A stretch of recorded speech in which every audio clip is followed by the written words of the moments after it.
Justice is the right of the stronger, Thrasymachus.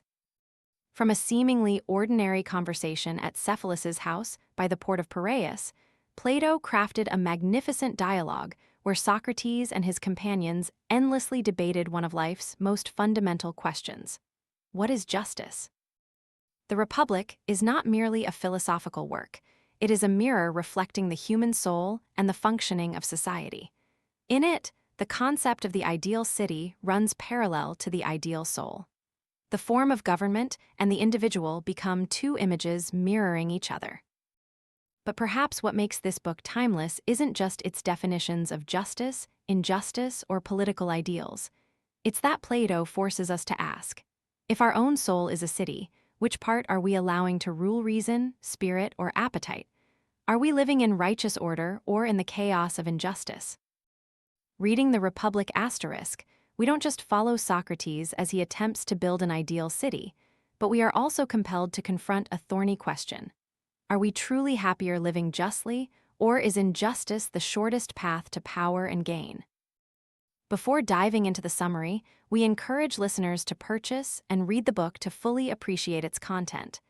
Only by reading the entire book will you understand the issues I'm about to discuss.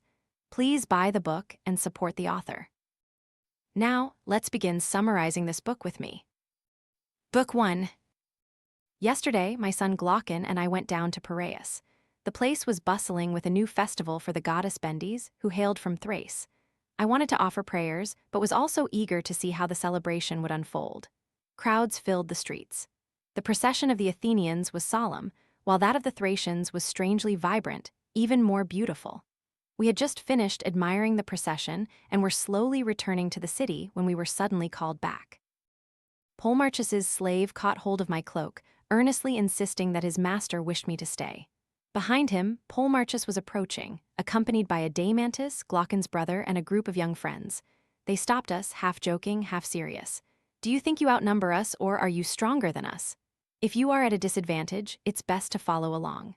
Glaucon laughed, replying that persuasion might work, but coercion would be difficult. But Polemarchus wouldn't let it go. He spoke of a torch race on horseback that would take place that evening.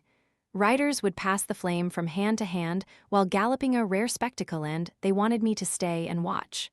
Glaucon looked at me, shrugged, and agreed, so I found myself drawn back to Cephalus's house.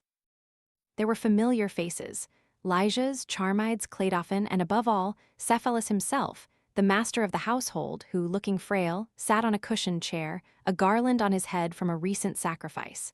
He smiled as he greeted me. "My friend, you visit me so rarely. If I were still strong enough to go into the city, I certainly wouldn't bother you. But now old age binds me, and I only wish you would make the effort to come more often, for when the body withers, the only pleasure left is conversation." I sat beside him and replied, "I greatly enjoy conversing with those who have traveled further than I on life's path. They are like travelers who have crossed the mountain range that I too must one day traverse. So, I need to hear how treacherous the road ahead is." Cephalus sighed gently and recounted, "You know, we old folks often gather, and the conversation usually revolves around complaints, of no longer having the strength to enjoy pleasures, of being disrespected by children and grandchildren. But I believe that is not the fault of old age, but the fault of one's character. A tranquil soul is serene at any age. The great poet Pindar once said that he felt as if he were liberated from a cruel master when he abandoned desires. I feel the same. When passions no longer shackle them, the elderly are truly free." I nodded but then asked, "Many people believe that tranquility is due to your wealth, not your temperament." Cephalus smiled kindly. "They are not entirely wrong, but not entirely right either. Wealth does not transform a bad person into a good one, but for those who already live uprightly, wealth allows them not to deceive, not to be in debt, and not to tremble at the thought of the afterlife. When death approaches, people remember the evil deeds they have done, the debts unpaid, and they are terrified. But if one lives justly, sweet hope sustains them, as Pindar sings. That is the greatest blessing of wealth." Hearing this, I suddenly asked, "So, according to you, justice is merely telling the truth and paying debts? Suppose someone entrusts weapons to us when they are sane, then demands them back in a fit of madness. Should we return them? Would that not cause harm?" Cephalus pondered for a moment, then yielded the floor to Polemarchus. Polemarchus reiterated the poet Simonides' words, "Justice is giving to each what is due to them," meaning to help friends and harm enemies. I challenged, "Is it right to return evil to a bad person if doing so would make them even worse? Can making a person worse be called just?" Polemarchus was flustered. I continued to suggest, "Justice, if it exists, must be about improvement, not destruction. Harming someone is never the action of a just person." Polemarchus was forced to agree, realizing that his definition would not hold up. Just then, Thrasymachus, a fiery and robust man, could no longer sit still. He sprang up like a wild beast, roaring, "Socrates, you only know how to pick flaws to force others to answer, while you yourself offer no definition. Justice is not your word game." I stated plainly, "Justice is merely the interest of the stronger. The government makes laws for its own benefit. Whoever obeys is called just. That's all." I feigned trembling at his voice, but still replied, "Thrasymachus, do you mean that rulers, when enacting laws, always aim for their own benefit, but they can make mistakes? What if they command something harmful to themselves and the citizens still obey? Does justice not then become disadvantageous to the stronger?" Thrasymachus countered, "A true ruler makes no mistakes. Just as a true physician never causes illness, a true ruler never errs about his own interest." I immediately pressed, "The art of medicine is not for the benefit of the physician, but for the patient. The art of navigation is likewise for the sailors, not the captain. So, by that logic, the art of ruling must also aim at the benefit of the ruled, not the ruler." My words cut into Thrasymachus's rigid argument like a knife. He sweated but refused to yield. He retaliated with a biting comparison. "Do you imagine a shepherd tends his flock for the benefit of the sheep? No, he fattens them for slaughter. Likewise, rulers only pretend to care for the people. In reality, it's for their own gain." He continued to spew forth, "The just person always loses out in contracts, in taxes, in office. The upright suffer, the unjust profit. The greatest injustice is when it reaches its peak, making one a tyrant who seizes everything, and people then call him happy." He said this and was about to leave, but the crowd wouldn't let him. Glaucon also pleaded with him to stay, and I gently said, "Thrasymachus, let's explore this to the end. You said injustice is more profitable than justice. So let us ask for clarification." Thrasymachus smirked, but a glint of tension flickered in his eyes. I knew he was about to fall into the whirlpool of his own admissions. I began to lead, like someone pulling a tilting boat through strong currents. "Look, Thrasymachus, you just affirmed that the unjust can be stronger, richer, even become a tyrant. But consider a group of people. If all are unjust, can they cooperate to achieve anything great? Injustice is nothing but sowing seeds of hatred, pitting one against another. So, within a gang or a nation, injustice ultimately leads only to chaos, dissolving from within. How then can it be a lasting strength?" Thrasymachus tried to argue, but I pressed him to admit that at any level, between individuals or nations, injustice only creates discord. Conversely, justice is what binds, making people work together like a healthy body, like an orchestra. Each musician must tune to harmonize, otherwise the cacophony cannot be called music. A group of unjust people is the same. It cannot be called strong, only destructive. I continued, "The just person is always wiser and better than the unjust because he maintains unity in his soul. The unjust person, even if achieving immediate gain, has a soul divided, always suspicious, always wary of his own kind. Such a person cannot be called happy." Thrasymachus gave a sneering laugh and jutted out his chin. "You are very eloquent, but I still insist that in reality, the unjust often win, while the just often lose. You say wisdom goes hand in hand with justice. But I see the wise person as one who knows how to exploit loopholes, how to impose, how to seize the greater share. Is that not wisdom?" I slowly replied, "Perhaps you are confusing wisdom with cunning. True wisdom is knowing the correct function and purpose of each art. A good musician does not, out of greed, ruin the melody. A physician does not, for personal gain, cause his patient's death. If ruling is an art, then it must also aim at the benefit of the people, not personal gain. Cunning might help you win for a moment, but wisdom aims at the long-term good. So, justice is the manifestation of true wisdom." Before this argument, Thrasymachus began to lose patience. He sweated, his face turning crimson. I saw everyone around, Glaucon, Polemarchus, holding their breath. I pressed on. You say injustice brings happiness, but consider the unjust soul, always in turmoil, divided, fighting against itself. The just soul, however, is harmonious, at peace, which is more deserving of being called happy. I dare say it is the latter. Thrasymachus, annoyed, grudgingly mumbled his agreement, but I didn't stop there. I wanted to take everyone further.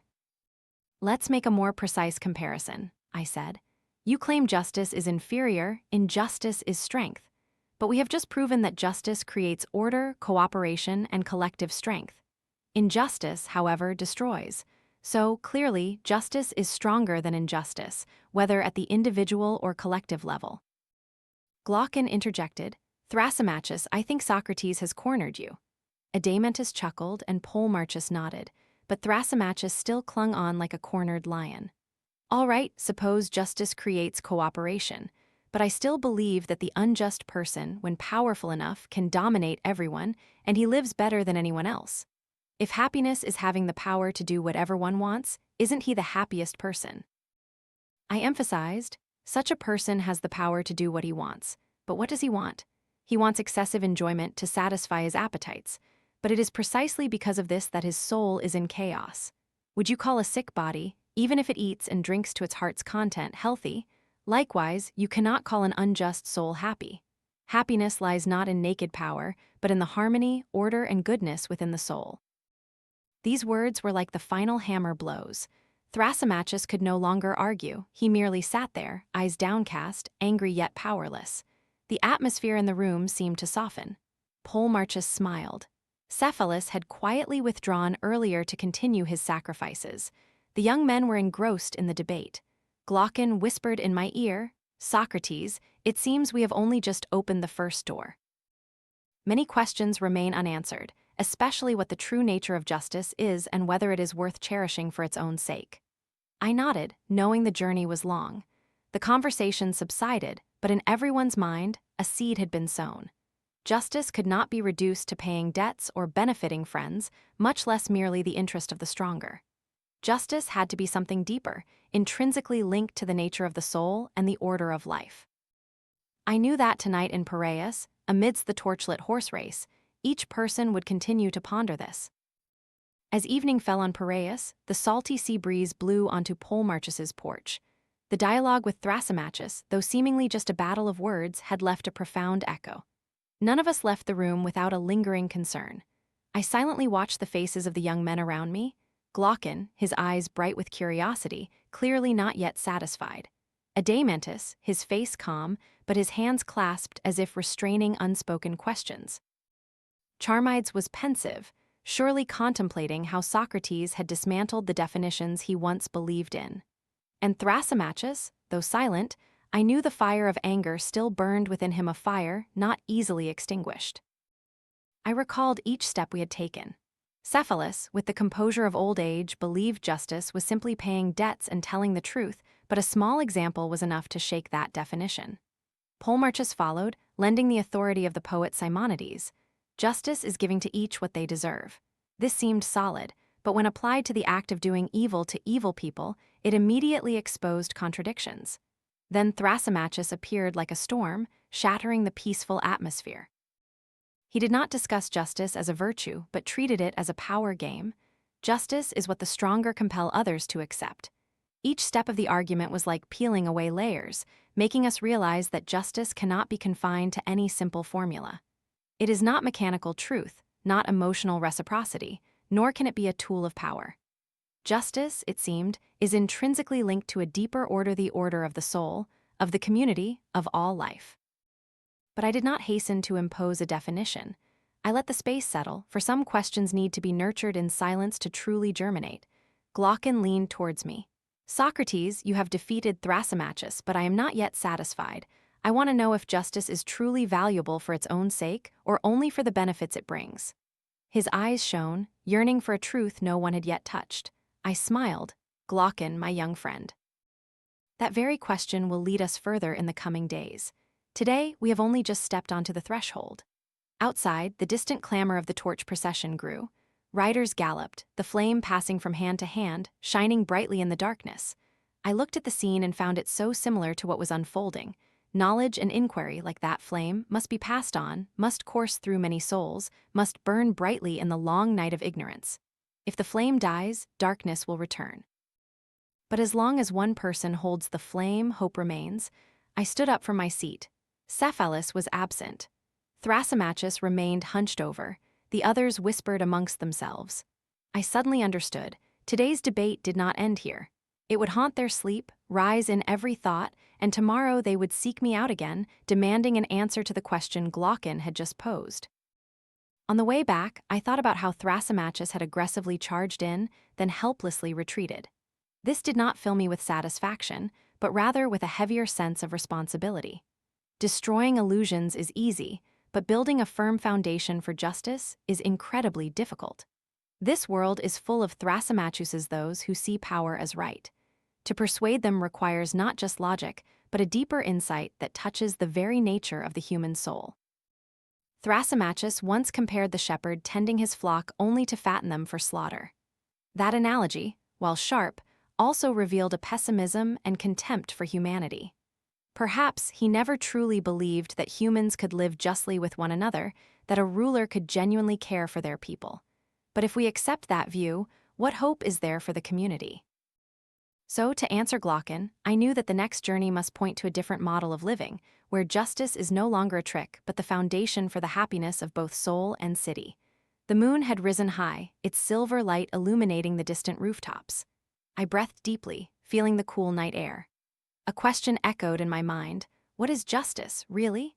And I knew it was not just my question, but the question of all who pondered how humans should live together. Book 2. As the night in Piraeus still lingered, Glaucon, the young man with bright eyes, suddenly spoke up. He refused to let the conversation end with Thrasymachus's confusion. Glaucon's voice resonated clearly. Socrates, remember that we still don't truly know what justice is. You have proven that injustice is not profitable, but you haven't shown why justice itself is worth choosing, even without any accompanying rewards.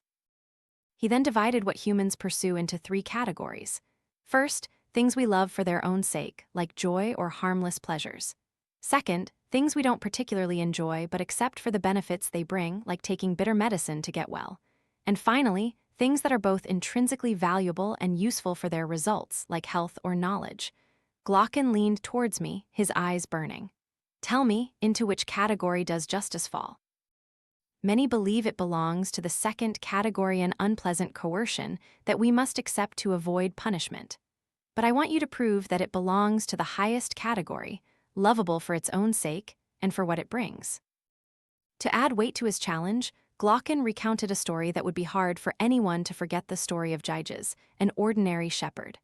One day, after a fierce storm, the earth cracked open, and Gyges found a giant corpse underground, wearing a golden ring. He took the ring, and when he accidentally turned it inwards on his hand, he discovered he had become invisible. This power allowed him to escape all gazes, all laws. Gyges immediately used it to seduce the queen, kill the king, and seize the throne. Glaucon paused, looking directly at me. Imagine if there were 2 such rings, one for a just person, one for an unjust person. Would the just person live any differently?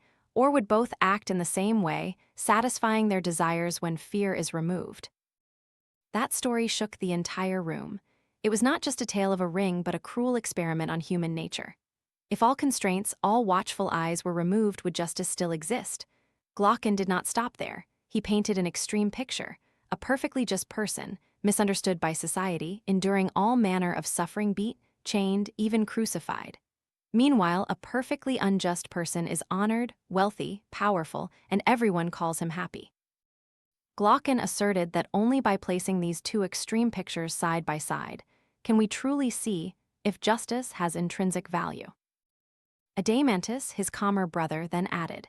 He argued that poetry, tradition, religion all praise justice, but only for the benefits it brings. They promise that the just will be rewarded by the gods, many children, wealth, lasting fame. Conversely, the unjust, if they offer sacrifices and oblations, can also appease the gods, even be forgiven. Adeimantus looked at me gravely. If so, then justice is merely a bargain. I want you, Socrates, to prove that it is lovable for its own sake, separate from all rewards or punishments, both in this life and the next. The entire room fell silent. I clearly felt this challenge was more formidable than Thrasymachus's, for Thrasymachus viewed justice from the perspective of power. But Glaucon and Adeimantus were overturning the entire foundation of morality. They wanted to know what justice is when stripped of all coverings, when placed stark naked before their eyes. I sat for a moment, then spoke softly. My friends, to solve this question, we cannot merely look at the individual soul. We need a larger mirror to see more clearly. Let's imagine a city where justice will appear more plainly, like large print that is easier to read than small print. When we understand justice in the city, we will then turn back and see it in the soul of each individual. They looked at me, full of surprise but also hope. I began to build with words a rudimentary human community. Humans, naturally unable to satisfy all their needs on their own, gather to help each other. One person cultivates, one builds houses, one weaves cloth, one makes shoes. This primitive city was small but simple. Each person did what they did best, exchanging with one another. In such a setting, people lived simply, eating coarse bread, drinking wine, singing, satisfying essential needs. I called it a healthy city. But Glaucon burst out laughing, interrupting me. Socrates, you are describing a city of pigs. Humans cannot live on coarse bread and salt alone. They will want soft beds, delicious food, sweet wine, perfumes, jewelry. They will not stop at essential needs but will crave luxury. I nodded. You are right. When desires exceed needs, the primitive city will become a feverish city. It will need more professions: painters, tailors, cooks, theaters. And as greed expands, the old land will not be enough, war will arise. Thus, the city needs a new class, the protectors, the warriors. Here, I saw the young men's eyes light up, for I had laid the first brick for a completely different model, no longer abstract debate but a structure built step by step. Once the city expands, the biggest question is how these protectors must be nurtured and educated to be both strong in battle and gentle and loyal when among their fellow citizens, so they don't become a threat to the very community they must protect. I looked around, then slowly said, we need to find a dual nature. The protectors must be as fierce as guard dogs when facing enemies, yet gentle and devoted when with their compatriots. They must combine courage with moderation, spiritedness with understanding, a rare combination to find. But it is essential. Glaucon nodded, but his brow furrowed. How do we train such people? I replied, education is the key. It begins with music and physical training. Music nurtures the soul, creating moderation, while physical training builds strength and courage. But music here is not just singing and playing instruments. It is the entire tradition of storytelling, poetry, with which we raise children. If we let them hear false stories, their souls will be warped from a young age. I went further. We need to purify the stories told. We cannot let children hear that the gods are jealous, deceitful, quarrelsome. Such images sow distrust and cruelty in their hearts. They must only hear about good and just gods who do not deceive, because children absorb very quickly, and what is absorbed first often leaves the deepest impression. Adeimantus interjected with full agreement, so you want to control poetry as well? I nodded. Exactly, for poetry is what molds the soul. Only songs that nurture moderation, courage, and justice should be kept. Songs that sow fear, greed, or despair must be eliminated. Then I shifted to physical training. Physical exercise also needs moderation. If excessive, it will turn people into brutes who only know brute force. If neglected, their bodies will be weak, and their souls also become spineless. True education is a balance between these two extremes. Music keeps the soul gentle, physical training keeps the body strong, and only by combining both can we create the ideal protector. Glaucon smiled. But suppose we train such warriors, how do we prevent them from becoming tyrants, turning back to oppress the very city they are meant to protect? I replied, we will engrave a principle deep into their souls. Never use force against your fellow citizens. Just as guard dogs are trained to distinguish between strangers and their masters, protectors must learn to recognize who is a friend and who is an enemy. And this distinction can only be lasting when linked to reason, not just instinct. I felt as if I were painting with words an increasingly clear picture. From the needs of food and shelter, to luxury, then war, and finally, the emergence of a protective class. All were gradually shaping the imagined city, but hidden behind that picture was a deeper goal: to illuminate justice, not as an abstract notion, but as a principle governing all of life. Adeimantus raised another concern. These protectors, if well-nurtured, will become strong. But how will they live? Will they have their own land, gold, and houses? I shook my head. No, for if they possess private wealth, they will become landowners, oppressors. To truly be protectors, they must live communally. No private property, no hoarding of gold or silver, no pursuit of luxury. They only need sufficient food, shelter, and the glory of their duty. For this very simplicity will keep their souls pure, not swayed by personal ambition. Hearing this, the entire room fell silent. I knew this was a major shift. From a simple city of needs, there was now a more complex social structure with a special class completely differently educated and living. I concluded, we began with a question: what is justice, and is it worth choosing for its own sake? To answer, we have constructed a city with words, projecting human needs and desires, and it is within that city that justice will become clear. We have only reached the formation of the protectors, but the journey is long. For from here, we will continue to explore how justice can truly be seen, both in the entire city and in each individual soul. Outside, the cheers of the torch procession still echoed, light from the flames on horseback piercing through the darkness. It was a reminder that from the darkness of ignorance, the light of knowledge can always emerge if humans dare to seek it to the very end. The light of the ideal city I had just outlined still flickered like a torch in the night. I saw the faces around me, Glaucon, Adeimantus, Pole Marchesal intent, as if afraid to miss any detail. They understood that we had moved far beyond the initial superficial definitions, entering a new territory, building a community to see justice clearly. I continued to delve deeper. My friends, imagine in this city, each person does the work suited to their nature. The farmer cultivates, the shoemaker makes shoes, the tailor sews clothes, and the protector stands guard. No one encroaches on another's work, no one greedily takes on too much. That order is the beginning of justice. For justice at the city level is nothing other than each class, each person doing their own part, not interfering with the work of others. I paused, then gently emphasized. Conversely, injustice begins when someone oversteps their bounds. When the farmer wants to become a warrior, when the protector wants to accumulate wealth, when one person schemes to seize the work and benefits of another, that chaos is injustice. Adeimantus leaned in and asked, but if justice is simply everyone doing their own work, is it truly lovable for its own sake, as Glaucon and I wish? I smiled. Be patient. We have only built the framework. That justice, when reflected in each individual soul, will become a profound principle. But before we get there, we need to complete the imagined city. I then turned back to the education of the protectors, for they are the backbone that keeps the city from falling into chaos.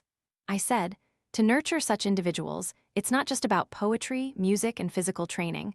There must also be rules of life. No private property, no private land, no gold or silver. They live communally, eating together, sleeping in common quarters, not allowing themselves to be distinguished by wealth or poverty. For if one day they possess gold and silver, they will no longer be protectors, but will become greedy rulers, turning into fierce wolves against the very flock they are supposed to guard. Glaucon listened, then slowly nodded. I saw a light flash in his eyes, the light of recognizing that justice is not just a moral theory, but a principle of social organization. I then led them one step further. Recall why we began. Glaucon told the story of Gyges, where the invisible ring exposed human nature. Adeimantus reminded us that both poetry and tradition praise justice only for its rewards. But precisely now, as we see that in a city, justice is the principle that keeps everything functioning, we also begin to see its intrinsic value. For without justice, the city would collapse, people would turn to devouring one another. Justice is no longer something we grudgingly endure, but an indispensable foundation for shared life. It was late. Outside, the torch procession had probably dispersed, only a few flickering lights cast into the windows. I looked around, seeing everyone tired, but their eyes were still bright. I concluded my remarks. We have only traveled a short distance. Justice has revealed its form in the city as an order where each person does their own work. From here, we will continue to look into the individual soul to see how much deeper it is. But that is a story for tomorrow. I stood up and stepped onto the porch. The cool Piraeus sea breeze carried the salty smell of the waves. In my heart, a sense of certainty bloomed. The path to finding justice had passed its first turns. We had moved beyond trivial definitions to embark on a great journey to build an entire city just to see the human soul more clearly. And I knew that what had been sown today would return even more powerfully in the dialogues to come. Book 3. After constructing the imagined city, we began to look deeply into the Guardian class, those special individuals on whom the fate of the entire community depended. But how does one forge a soul that is both courageous in battle and gentle with its own compatriots? How do we prevent them from turning into ferocious wolves, devouring the city they are meant to protect? I said, the key lies in education. But education here is not just teaching literacy or combat.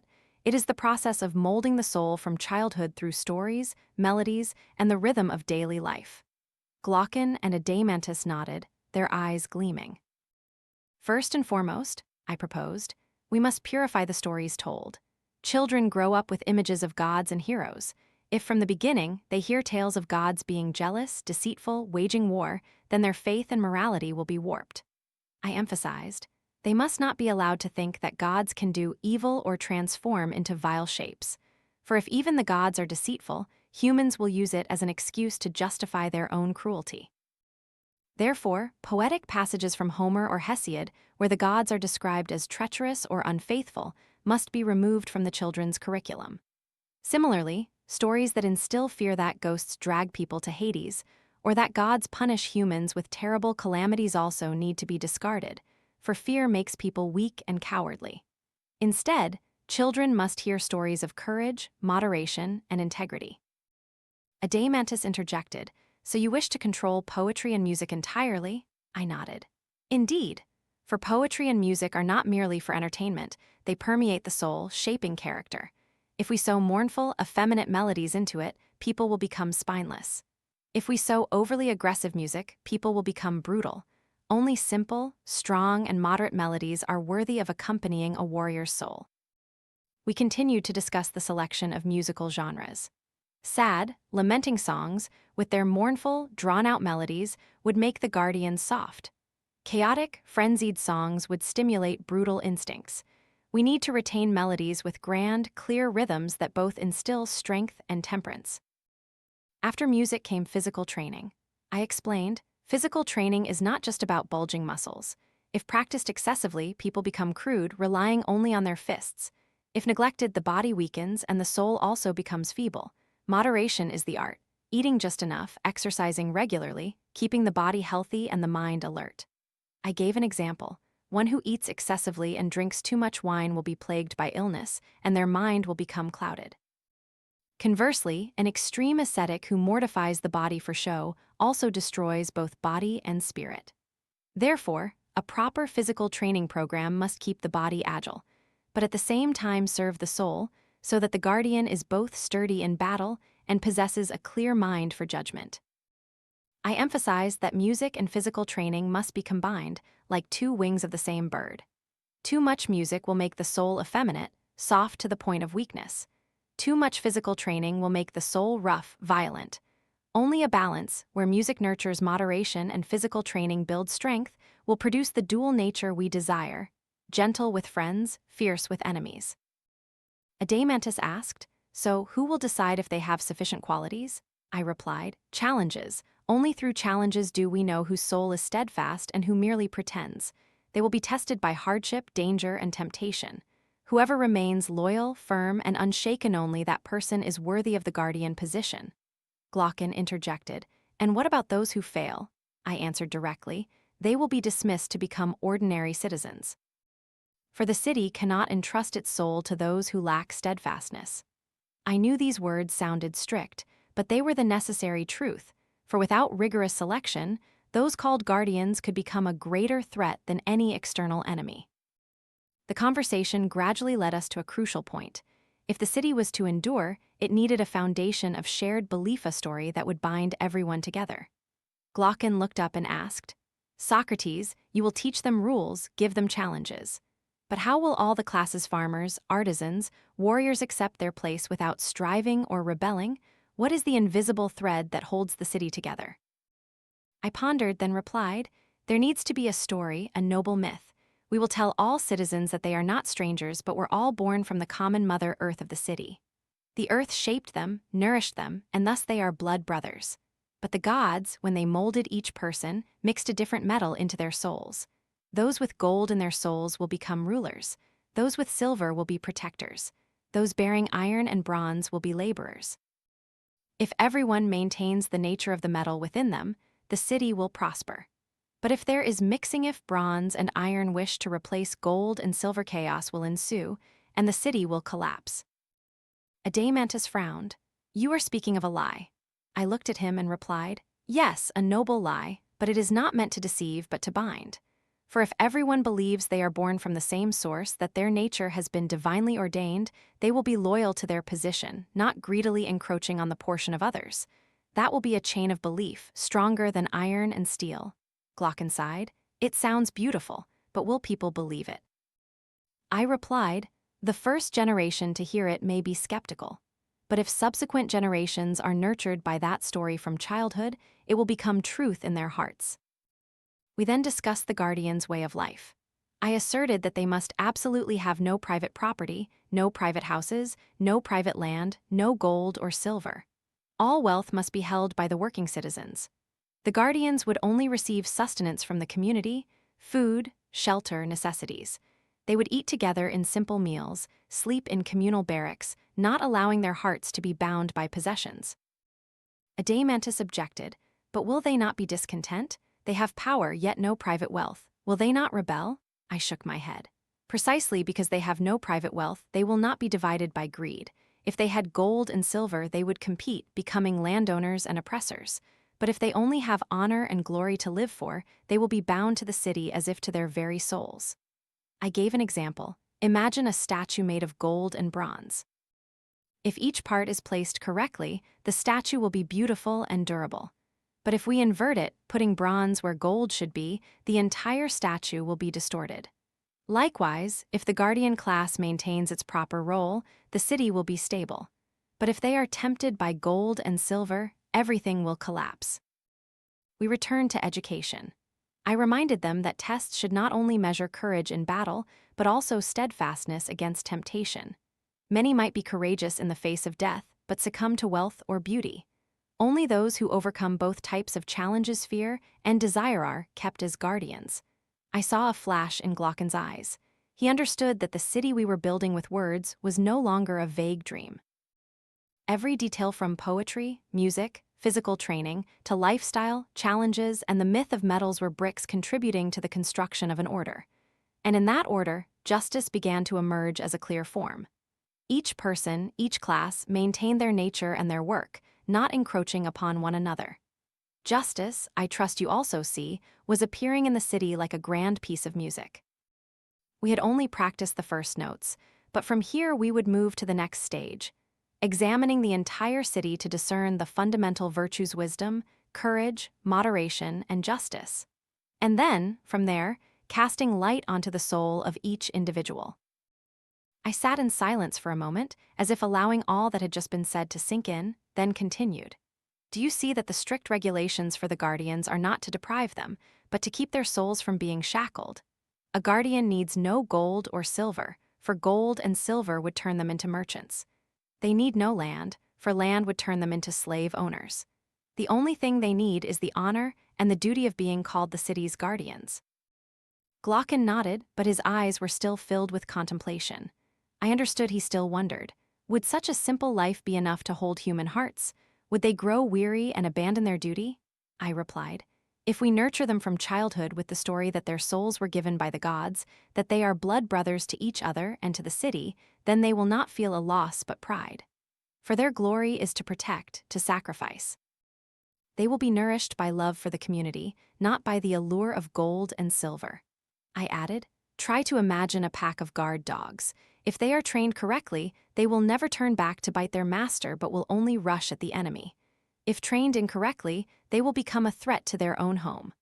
Guardians are the same. It all lies in education and the belief sown from childhood. Adeimantus slowly asked, what about art, the poets, the playwrights? Will they have a place in the city? I replied, certainly, but they must be purified. For poetry is a terrible power. A false story can warp an entire generation. We will keep works that foster courage, moderation, reverence for the gods. As for passages describing deceit, corruption, or weakness, we must eliminate them. I saw in Glaucon's eyes the light of agreement, but also a flicker of doubt, for he was a lover of beauty, and beauty in poetry sometimes hides even in sorrow. I added, as if to reassure him, we do not abolish beauty, we only reject beauty that harms the soul. We retain beauty that uplifts, that illuminates the mind.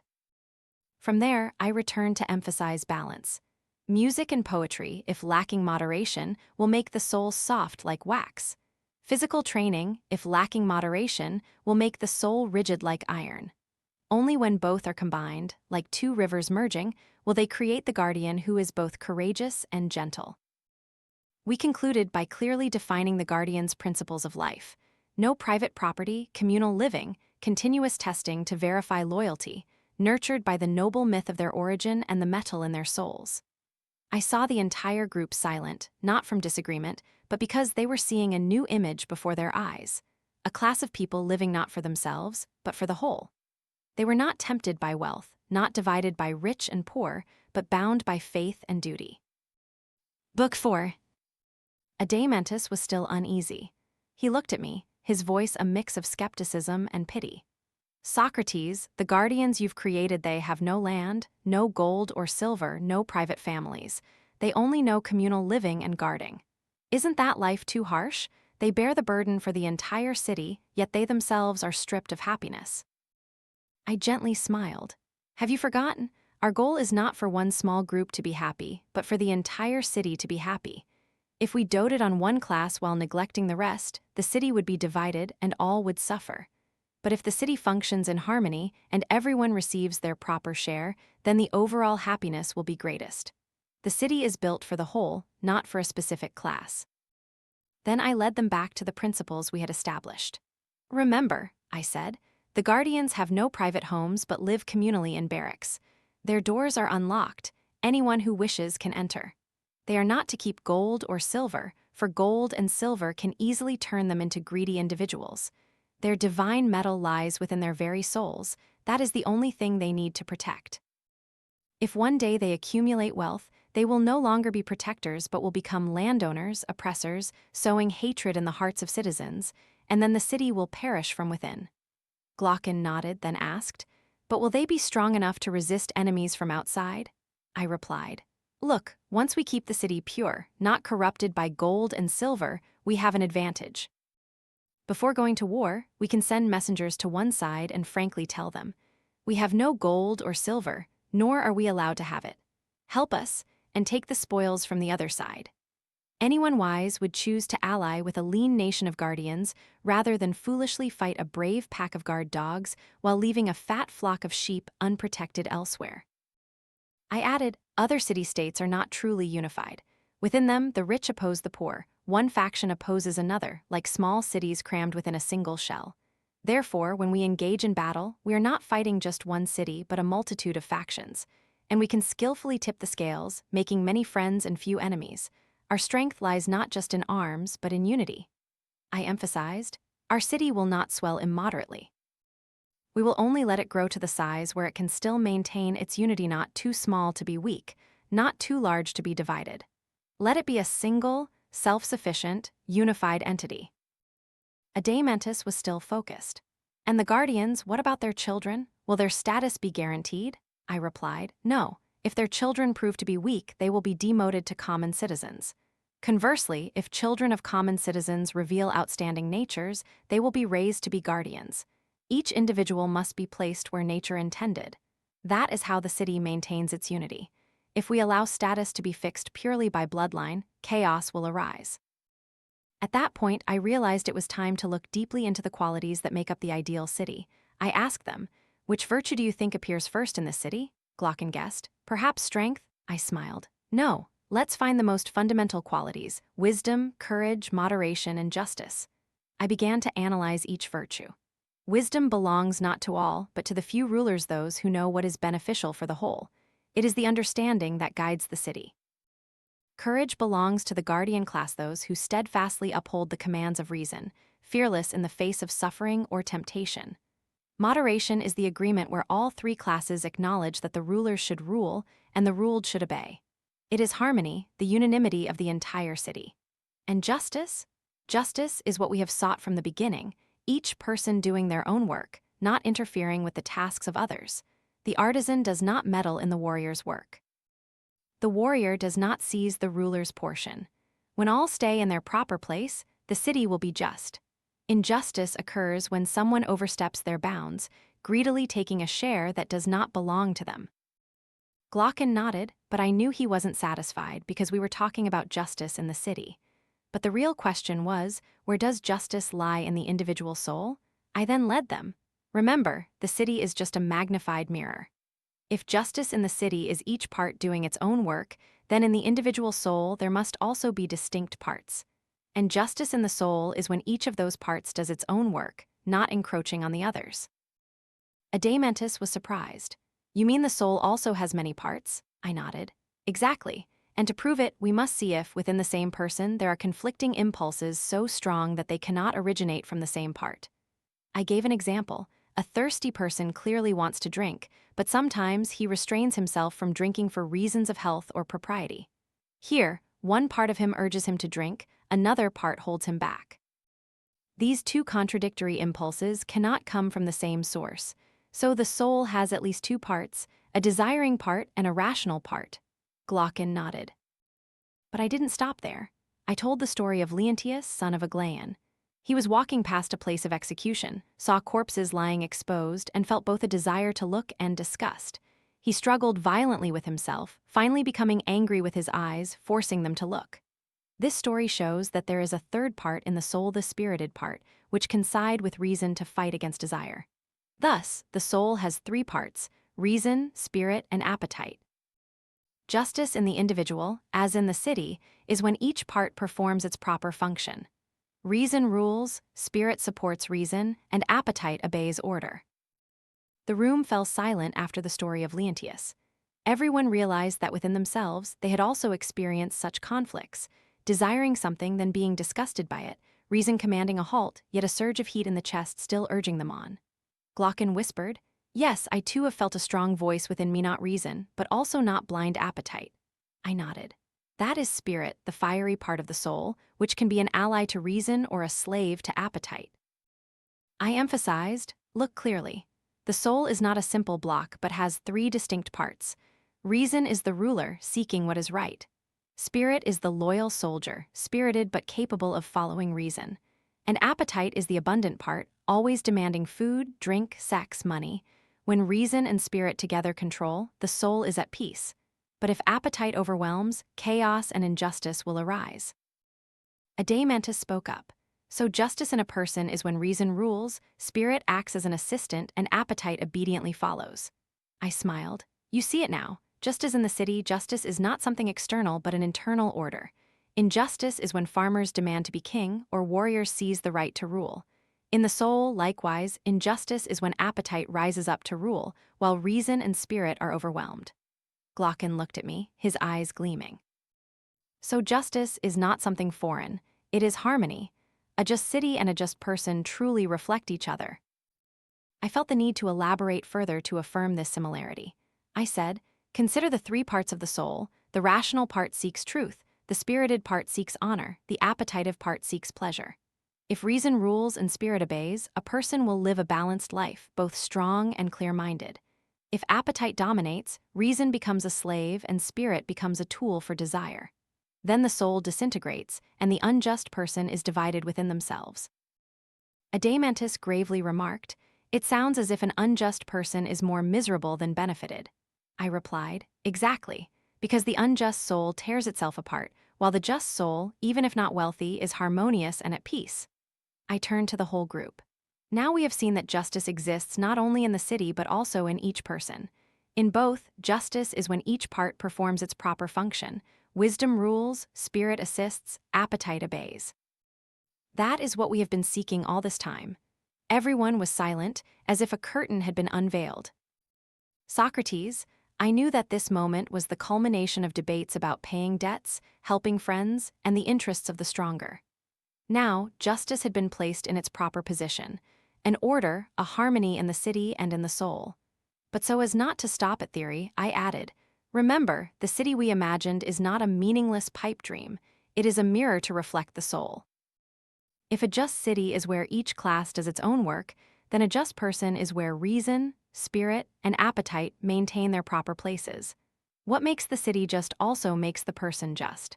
And what makes the city unjust also makes the soul unjust. Glaucon leaned back inside, as if finally relieved. Adeimantus remained pensive. I understand now, but can we truly believe that such a city could exist? I smiled. Whether it exists or not, it is the standard by which we measure. If we know the perfect model, we can compare cities and ourselves to see how just we are. Justice had been revealed. It was not a reward nor a tool, but a value in itself. It was the health of the soul, just like the health of the body. Injustice is sickness. Justice is the condition for living well. And when understood in that way, we no longer need to doubt that justice is worth loving for its own sake. I sat in silence for a moment, letting the thoughts of justice reverberate in everyone's minds. Then I said, imagine justice in the soul as health in the body. A healthy body is when each part eyes, ears, heart, lungs does its proper work, coordinating harmoniously. If one part oversteps, disorder occurs and illness comes. The soul is the same. Reason, spirit, appetite, each part maintaining its proper function, that is justice. When they encroach upon each other, that is injustice. Glaucon nodded, a faint smile on his face. I understand now. Before, I thought justice was something distant, an external rule imposed upon us. But now I see it lies within the very structure of the soul. The just person needs no external rewards, for the reward is already within their own harmonious soul. Adeimantus interjected. So the question we posed at the beginning, is justice lovable for its own sake, now has an answer. For if injustice is an internal disease that divides the self, then even if the unjust person is wealthy and powerful, he is miserable within his own soul. I nodded. Exactly. And the just person, even if beaten and poor, still maintains inner peace, and that is true happiness. I knew that at this moment, the seed of understanding had germinated in their hearts. But I also cautioned, we cannot stop here, for many things have not been fully proven. We have only shaped justice as a principle of order. We still need to see whether, in harsh trials, justice maintains its value. But at least now, we have moved beyond trivial definitions and see it at a deeper level. I returned to the image of the city. Remember, the ideal city does not seek to make each individual in a class happy, but to bring happiness to the whole. That is why the guardians are not allowed to have private property, for wealth would divide them, turning them from guardians of the city into greedy rulers. Only when they live for glory, for duty, will the city be preserved. Then I led them to reconsider the 4 virtues we had discovered. Wisdom in the rulers, knowing what is beneficial for the whole, courage in the guardians, steadfastly upholding the commands of reason, moderation in the entire community, agreeing on who rules and who obeys, and finally, justice, where each part does its own work. These 4 virtues, when fully present, make the city both strong and harmonious. And similarly, in the soul of an individual, when reason, spirit, and appetite are arranged in their proper places, those 4 virtues reappear. I concluded with an image. Consider justice as music. When each instrument plays its proper part, the entire orchestra rings out in harmony. Injustice is when a musician oversteps, plays incorrectly, ruining the melody. In the city and in the soul, it is the same. Justice is a symphony. Injustice is a jarring discord. Outside, the night in Piraeus was gradually deepening. I looked up at the star-filled sky, feeling a clarity in my heart. The path we had walked was long, from crude definitions through sharp debates. Now, justice had appeared in a firm shape. It was no longer the interest of the stronger, no longer paying debts or helping friends. It was harmony in the city, in the soul, in the very order of life. I looked at Glaucon and Adeimantus, knowing they held a new conviction in their hearts. They were silent, but their eyes shone brightly. I too was silent, for some things need no further words. Justice, from this point, had become a lamp illuminating the path we continued to walk. Book 5. If you press me, I said, then I will tell you everything. But prepare yourselves, for what I am about to reveal will encounter 3 waves of fierce ridicule. If you are strong enough to withstand them, we will see the other shore. I began with the first point. Women, remember, I said. We compared the city's guardians to a pack of guard dogs. So, if female dogs also have to guard, hunt, and fight alongside the males, why should women in the city not do the same? If their nature is suitable, they too must receive the same education, the same training. Glocken frowned. But society will laugh at us. Women training, even naked like men? Who could accept that? I replied, people also used to laugh when they saw men exercising naked, but now they accept it. Custom is not natural law. If nature grants women capabilities similar to men in guarding the city, then their learning, training, and fighting together is nothing to be ashamed of. I continued. Of course, men are stronger than women in most cases, but both have the same nature. Both can participate in guarding. Both can rule if trained correctly. Therefore, women must share responsibilities and duties. That was the first wave. I looked around. Everyone was silent, as if swallowing every word. I knew there were other, fiercer waves to come. The second wave, I said, will terrify many, for I say that in this city there are no private families within the guardian class. Husbands, wives, children all are communal, they live together. No one says mine or yours, for that very division of mine and yours is the seed of injustice. Instead, everyone regards each other as brothers and sisters, sharing joy and sorrow as one body. Adeimantus's eyes widened. You are talking about abolishing private marriage? I nodded. Exactly, but not in a disorganized way. Mating rituals are organized as festivals, seemingly by lot, but in truth arranged by the rulers for the best pairings to create strong generations of offspring. Only those in their prime are allowed to procreate. Children born from weak or deformed pairings will be taken away to preserve the select stock. Glocken was apprehensive. So parents won't know their own children? I replied, precisely. Children will be sent to communal nurseries, cared for by wet nurses. Mothers will only breastfeed for a short time, then the child returns to the collective. Thus, no one knows their own child. All children are considered common children of the community. But if that's the case, Glocken asked, won't there be a risk of incest? I answered, the rules are set. All children born from couples married at the same festival within a certain period will be considered brothers and sisters. Older people within that group will be considered parents. Close relations are forbidden, with only an exception. If the gods, through the drawing of lots, designate it, then siblings can pair off. Everyone murmured. I knew my words were like a wave crashing on the shore, hitting the most familiar beliefs directly. But I continued. Think of the benefits. If spouses and children are private, the guardians will only care for their own families, placing private interests above common interests. But when all are common, everyone sees another's joy and sorrow as their own. The city will then truly be a single body. After I finished speaking, the room was silent for a moment, then Adeimantus burst out. You just said something no one dares to think, abolishing private families in the guardian class. But if they no longer know who their children are, who their parents are, won't human affection be killed? I looked directly at him. On the contrary, affection will expand.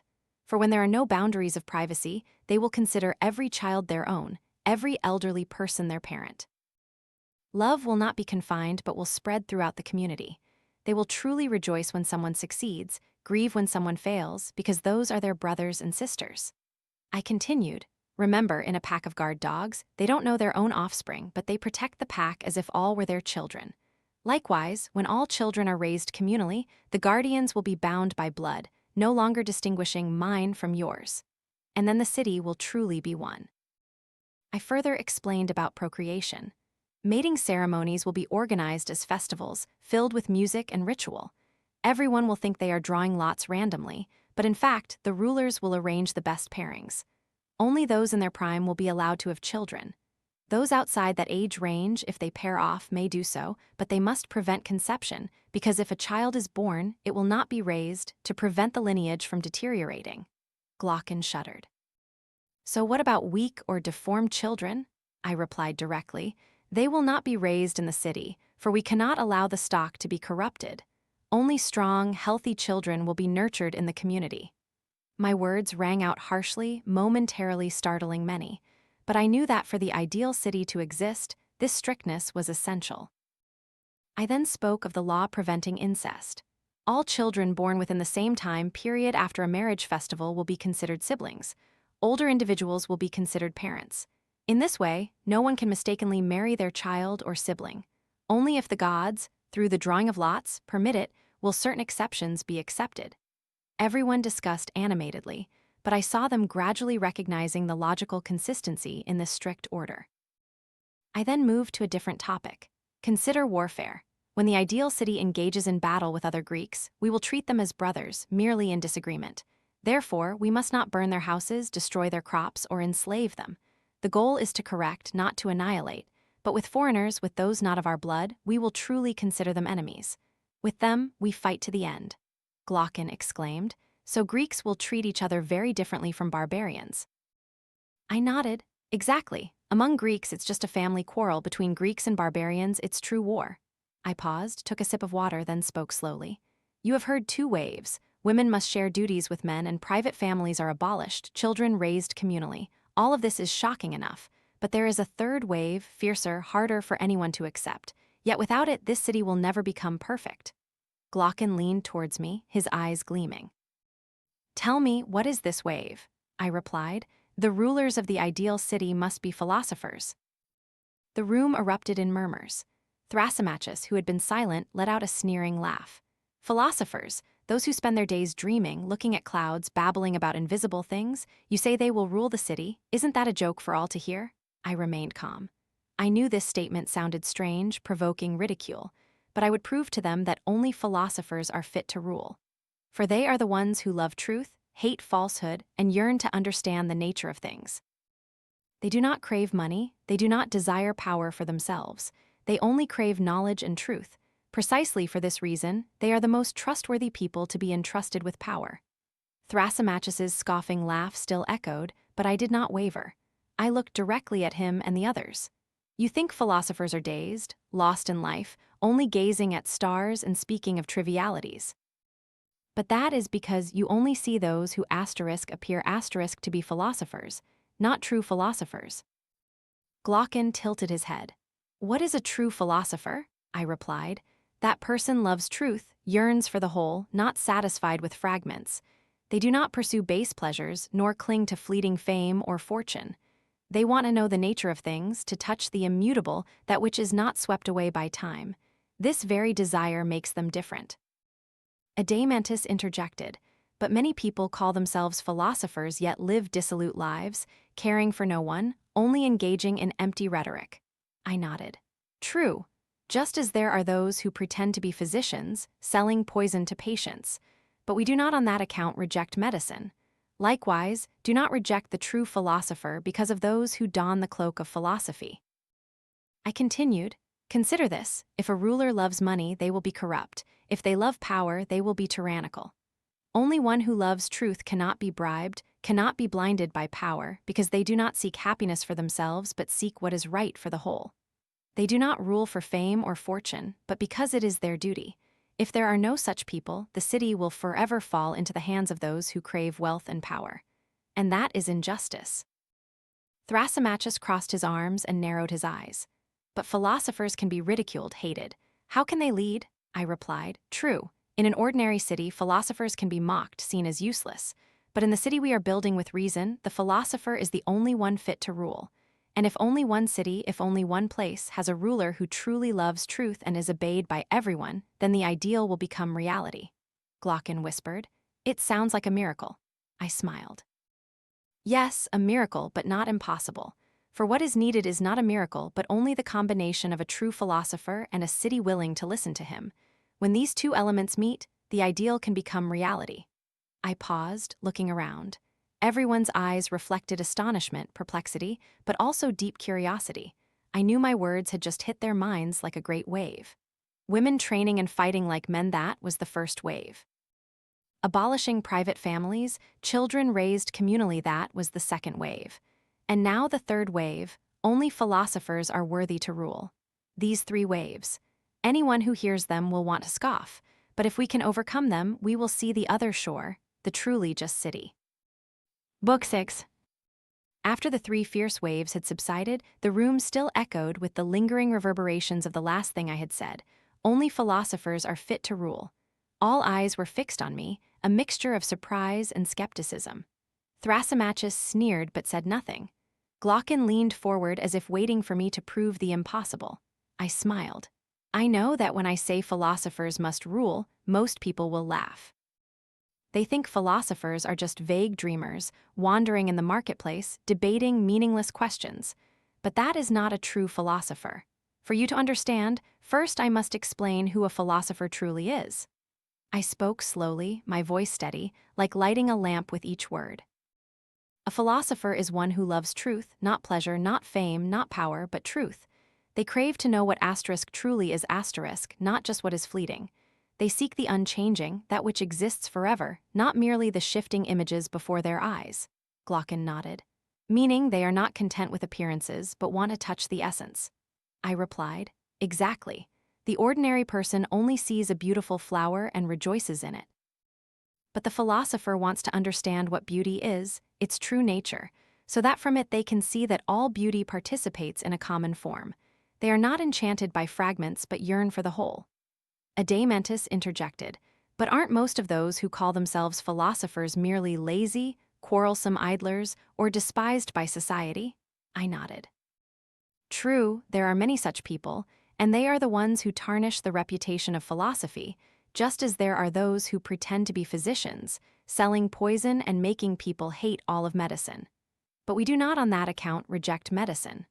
Likewise, do not reject the true philosopher because of those who falsely claim the title. I listed the qualities of a true philosopher: persistent memory, an open mind, quick to learn, courage, moderation, hatred of falsehood, love of truth. A person with these qualities, if nurtured correctly, will become a light for the city. Glaucon looked at me intently. But why doesn't society recognize them? I sighed. Because the current environment does not nurture philosophers. The masses, not understanding, often hate them. Many impostors damage philosophy's image. And true philosophers, if they appear, are often forced to live in hiding or are destroyed. A greedy city does not accept those who do not pursue self-interest. I offered an image. Imagine a ship. The owner is strong but illiterate in navigation.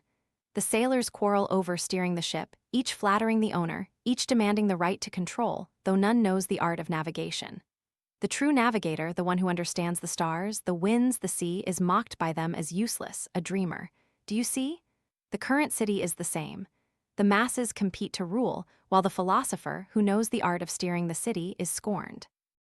Adeimantus's eyes lit up. This allegory is too clear. But for philosophers to rule, what must they know? They must possess a knowledge higher than ordinary intelligence. I nodded. Exactly. They must know the highest thing, the good. Just as the eye only sees when turned towards the sun, the soul only sees justice and truth when turned towards the good. If they do not know the good, then no matter how much else they know, they will not know how to use it. Only when illuminated by the good can they rule rightly. I paused, letting my words sink into the listeners' minds. The room was filled with silence. Outside, the night sounds of Piraeus permeated the air. The wind carried the salty scent of the sea. I knew the journey was about to enter deeper waters, clarifying the nature of the good and why only philosophers can perceive it. I leaned back, my voice slow. Think of all those who are called leaders in city-states. They may be eloquent, wealthy, skilled at charming the crowds, but does any of them truly know what the good is? If they do not know the good, then all other knowledge is merely a blind tool. It can be used to save lives, but also to kill. Only philosophers, with their souls turned towards truth, truly yearn to find the good and live according to it. Glaucon frowned. But philosophers can be corrupted. Many have good natures, but when surrounded by power, wealth, and worldly ways, they change. I nodded. True, good natures can be tainted. A good wheat seed, if it falls on poor soil, will also spoil. But the fault lies not in the seed, but in the soil. Philosophical natures, if placed in the right environment, will blossom into greatness. But if they fall into a corrupting environment, they will be deformed, even becoming monsters. Adeimantus mused, meaning that current society has forced philosophers either into hiding or to destruction. I continued, exactly. And that is why people laugh when they hear me say philosophers must rule. For they only see the impostors or the corrupted philosophers, never a true philosopher nurtured in a just city. I listed the characteristics of a true philosopher. First and foremost, they hate falsehood and love truth. Their souls cannot tolerate falsity. Next, they love knowledge, never stop learning. Their memory is strong, their mind keen, easily receptive. They possess courage, fear no difficulty, and most importantly, they are moderate, not swept away by base pleasures. All these qualities converge in one person. If rightly guided, such a person will become the ideal ruler. Glaucon interjected, but such a person is extremely rare. Can we hope that an entire class like that will appear? I replied. Not many are needed. Only one city where a philosopher is trusted and given power, and the ideal can become reality. Just one philosopher great enough, with an entire community willing to listen to him, is enough to change everything. I saw their eyes gradually soften. I then offered a new analogy. Imagine a large ship. The owner is strong but ignorant of navigation. The sailors quarrel and argue, some even get drunk, trying to seize the helm. They criticize, beat, even kill anyone who dares to say that one must know the art of navigation to steer the ship. And they call the person who truly knows navigation useless, a dreamer. But you know that only that person is truly capable of guiding the ship across the great sea. The city is the same. The masses contend for power, but only the philosopher, who knows the good, can take the helm. Adeimantus looked into the distance as if the image of the ship had imprinted itself on his mind.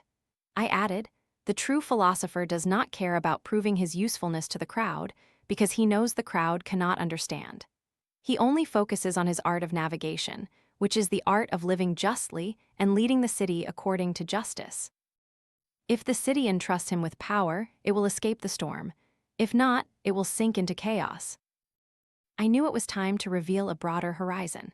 I told them, the highest thing the philosopher seeks is the good, just as the sun gives the eye light to see, the good gives the soul light to know. Without understanding the good, we only use knowledge blindly. Only by understanding the good do we know where to apply everything, do we truly know what justice and moderation are. I paused, letting my words soak into the listeners' minds. The room was thick with silence, so much so that you could almost touch it. Everyone was waiting for me to speak, for they all understood that what was about to be said would be the foundation for everything that followed. I began, remember, we sought justice in the city and in the soul. But for a city to be guided in the right direction, for a soul to live uprightly, one must know what is best. All that we call virtue, like justice or moderation, needs the light of something higher to illuminate it. That is the good. Glaucon frowned. What is the good? Is it merely pleasure or merely knowledge? I shook my head. No, pleasure can blind us. Knowledge, if not directed towards the good, is merely a cold tool. The good transcends both. It is the ultimate goal to which all else must refer. It makes knowledge useful, makes justice lovable, makes moderation and courage virtues. I paused, then spoke with an image. Imagine the sun. Our eyes only see by the sun's light. Seeds only sprout by its warmth. Likewise, the soul can only know truth by the good, and not only know but also live well. For the good is the source of both existence and cognition. Without it, we are like blind people in the dark. Adeimantus was surprised. You are comparing the good to the sun? I nodded. Exactly. Just as the sun gives light and life to all things, the good gives knowledge and existence to all that we know. The eye sees only by light. The soul knows only by the good. That is the point that distinguishes the true philosopher from the impostor. The true philosopher yearns to look directly at the sun of the soul, the good, even if it is difficult and may blind them. The impostor, however, is merely engrossed in looking at shadows in a dark cave. Everyone was silent. I saw a mixture of fear and yearning in their eyes. Glaucon whispered, "But if the good is so difficult to see, how can the philosopher grasp it?" I replied, "Yes, it is difficult. Many get lost, many give up. But the philosopher's soul, if truly nurtured correctly, will gradually become accustomed to the light, ascending from darkness, from images to essence, finally daring to look directly at the good. And once they have seen it, they no longer want to rule for themselves, knowing that they cannot let the city remain in darkness." I continued, "Precisely for this reason, philosophers are often misunderstood. The masses are accustomed to living in darkness, not believing in the sun. They mock anyone who says there is a light stronger than their torches. But the philosopher is the one who must return, however reluctantly, to lead them out of the darkness, otherwise all will remain chained in the cave of ignorance." Adeimantus softly said, "It sounds like a harsh, almost inhuman task." I smiled. "True, philosophers do not crave power, they do not want to rule, but precisely because of this they are the most worthy to take the helm. For whoever craves power should not have it, and whoever hates power is worthy of being entrusted with it, and only the philosopher who has seen the good can hold power without turning it into a tool for greed. I looked around, my voice firm. Therefore, I say philosophers must rule, or at least, rulers must become philosophers. Otherwise, there will be no way for the city to be just and happy. If only one place, at one time, has a true philosopher and a city willing to listen to him, then our ideal will become reality. Outside, the Piraeus sky had turned to late night. The dim moonlight cast down on the rooftops, as if affirming what I had just said. The weak light of the moon cannot replace the sun, just as laws and customs cannot replace the good. Only true light can guide the way. I paused. The entire room was immersed in thought. They had heard me speak of philosophers, of their nature, of the sun of the soul. And from here, I knew we would have to continue an even more arduous journey, exploring the good and finding the path for the soul to climb to the pinnacle that philosophers must see. Book 7. I sat silently, then suddenly said, "Imagine a strange scene. There are human beings chained in a cave from childhood. They are bound so tightly that they cannot turn their heads, only staring straight at the wall in front of them. Behind them is a fire, and between the fire and the prisoners is a raised walkway where people carry all sorts of things, wooden statues, pots, animal figures, so that their shadows are cast onto the rock wall. These prisoners, all their lives, only see shadows, hear echoes, and they believe that is reality." I looked around, seeing everyone sitting motionless, their eyes seemingly chained to the image I had just conjured. Now imagine one of them is unchained. At first he is in pain, his eyes dazzled by the firelight, his steps trembling. If someone told him that those shadowy figures were mere illusions and the objects being carried were truly real, he would find it hard to believe, even become angry. But gradually he becomes accustomed to the light, sees the real objects, and understands that the shadows were merely false. I paused, then my voice dropped. Then someone drags him out of the cave, leading him up to the surface. The sunlight initially blinds him. He has to learn to see, first the shadows of people and trees, then reflections in water, and only then the real objects themselves. Finally, he dares to look up and gaze directly at the sun, the source of all light. And at that moment, he understands that the sun itself allows all things to exist and to be seen. Likewise, in the intellectual world, the good is the sun. Through it, all other ideas have the light of existence, and the soul gains the capacity to know. Glaucon shuddered. "That story, it's as if you're saying we're also prisoners in the dark." I nodded. "Exactly. Most of us only see shadows, things that change, and we mistake them for reality. Only those who dare to step out of the cave, who endure the pain, will see the light of truth. But that journey is not easy. It requires time, courage, and a complete reorientation of the entire soul." I added, my voice firm, "And when that person returns to the cave to free those still chained, what will happen? They will laugh at him, say he is blind, speak crazy things, and if he tries to unchain them, they will kill him. That is the fate of the philosopher. One who has seen the light must return, even knowing they will be ridiculed or endangered, to lead the community." Adeimantus sighed softly, "Truly a cruel responsibility."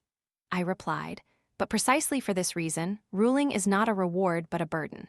Philosophers do not want to rule. They love the light, they love truth, they do not want to return to the darkness. But if they do not return, the city will forever remain in ignorance. Therefore, they must return not for themselves, but for the whole." I moved to another point. So what is true education? It is not stuffing knowledge into the head like pouring water into a jar, but rather turning the entire soul from darkness towards light. Every soul has the capacity to see truth, but they turn their face towards darkness. Education is the work of turning the soul around so it looks towards the good. Glaucon asked, "So how does one turn the soul?" I replied, "It requires a special curriculum, not for practical application, but to lead the soul out of changing things towards the unchanging. Mathematics, geometry, astronomy, music. All these are not for practical benefit, but because they compel the soul to transcend sensation and move towards pure thought. They are the steps to climb out of the dark cave." I paused, took a sip of water, then continued. "But the pinnacle of learning is not these subjects, but dialectic. Only through dialectic can the soul transcend all hypotheses, not stopping at 'I think this' or 'I think that', but reaching for the good. Dialectic is the final path, leading the soul from darkness to the sunlight." I looked around and said, You see, a soul is only truly free when it knows how to turn its gaze from shadows. But to reach the sun of the good, that path must be carefully guided. We cannot allow the soul to wander astray, nor can we entrust dialectic to those who are not yet mature enough. For if we give it to them too early, they will use argument as a game, only to refute, to shake all beliefs, rather than to seek truth. Glaucon nodded.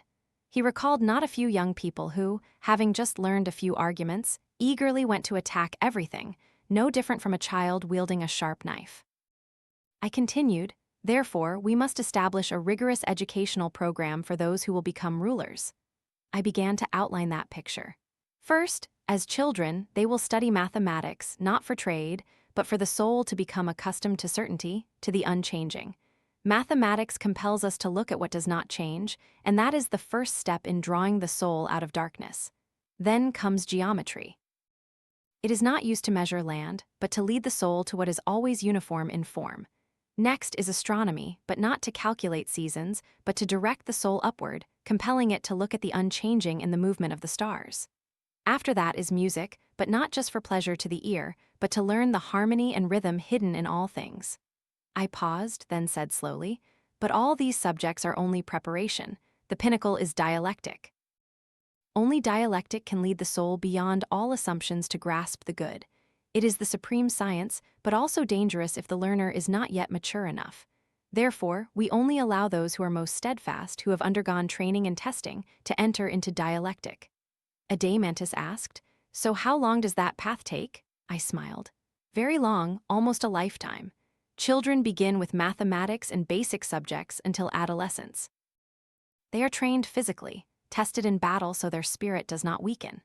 After that, the most excellent are chosen to study dialectic, but only for a few years, enough to discern the good. Then, at age 35, they must return to shoulder duties in the city, learning to manage small affairs. And only at age 50, the most elite souls are permitted to gaze directly at the good, seeing it clearly, and from there return to lead, regarding ruling not as a reward but as a duty." Glaucon quietly exclaimed, "A difficult journey, no wonder philosophers are rare." I replied, "Exactly, but just as gold is rarer than bronze, the philosopher's soul must be selected from thousands. Only then can the city be illuminated." I emphasized further, "Remember, the purpose is not to train those who know many things, but those who know the good. For as we have said, the good is the sun. Whoever has seen it, all other things become clear. Whoever has not seen it, though talented, is merely blind in the dark." I continued, "When the soul has seen the light, it will not want to return to the cave. It yearns to stay with truth, but the law of the city compels it to return, for we do not build the city for a few to live happily, but for the whole to be happy. The philosopher must return like one who has climbed a mountain peak and then descends to lead others up. If they do not return, the city will never escape the darkness." Glaucon's eyes shone brightly. Adeimantus was silent, but his hands were clenched as if feeling the weight of what he had just heard. They understood that philosophers are not aloof from life, but bear the heaviest responsibility, to rule for the common good, not for themselves. Ruling in the ideal city is not a reward. It is a burden, a duty that philosophers must bear. Because they have seen the light, they cannot leave their fellow humans in the cave. They must return, even if they face ridicule or danger. I looked at them and said firmly, "Think about it, everyone wants to stay in the light. Anyone who has seen the sun, who has contemplated the good, will no longer be interested in the illusory games in the cave. But the city is not built for a few to live happily while the majority remains chained. Therefore, the philosopher must return. He must abandon his private joy to share the suffering and burdens of the community. Ruling is not an honor, it is a duty." Glaucon sighed. "That duty is too harsh. Someone who has seen the good must accept returning to a dark place, where they will be mocked and resisted." I nodded. "Yes, harsh, but only through it can the city have a chance to live justly. If power falls into the hands of those who love money, who love fame, they will turn the city into a tool for themselves. Only those who hate power are worthy of holding it." I continued to sketch the journey of those who would become rulers. From childhood, they must be nurtured with stories and melodies that nourish the soul. Afterwards, mathematics and sciences gradually draw the soul out of darkness. Then, in adulthood, they are physically trained and tested in battle, so that courage and spirit are tempered. Those who pass are then taught dialectic, the path that leads them to the good. And finally, when they reach the age of 50 after trials, only the most steadfast and clear-sighted are permitted to gaze directly at the good. From there, they will return not for themselves, but for the city. Adeimantus mused, so the good is the lamp that illuminates all other virtues. I replied, exactly. But the sun not only allows the eye to see, but also gives life. The good not only allows the soul to know, but also allows the soul to truly exist. Without the good, all virtues are just empty shells. I emphasized, precisely for this reason, the philosopher is the only one who can lead the city. Not because they know more, but because they have seen the highest thing. They know that justice, moderation, and courage are only valuable when illuminated by the good. They do not rule for themselves, but because they cannot let the city sink into darkness. Glaucon leaned his head, his voice low. So a philosopher is not just a person of knowledge, but a person burdened by responsibility. I smiled. Exactly. Philosophers do not run from responsibility. They are like someone who has climbed to the mountaintop and seen the sunrise, but then must return to the valley to lead others up, even knowing the journey will be arduous and they may face resistance. Outside, the night wind still rustled like the sigh of all humanity imprisoned in darkness. I concluded, so that is it. Education is not stuffing knowledge, but completely turning the soul. The philosopher is not someone detached from life, but someone who has seen the light and accepts returning to lead. And precisely for this reason, if we want a just city, there is only one path, for philosophers to rule or for rulers to become philosophers. The room fell silent. Glaucon and Adeimantus said nothing, but I saw in their eyes a mixture of fear and hope. They understood that from here, the journey was not just about finding justice, but about reaching the ultimate light, the good, the sun of the soul. Book 8. After we had constructed the ideal city, Glaucon looked at me, his eyes tinged with skepticism.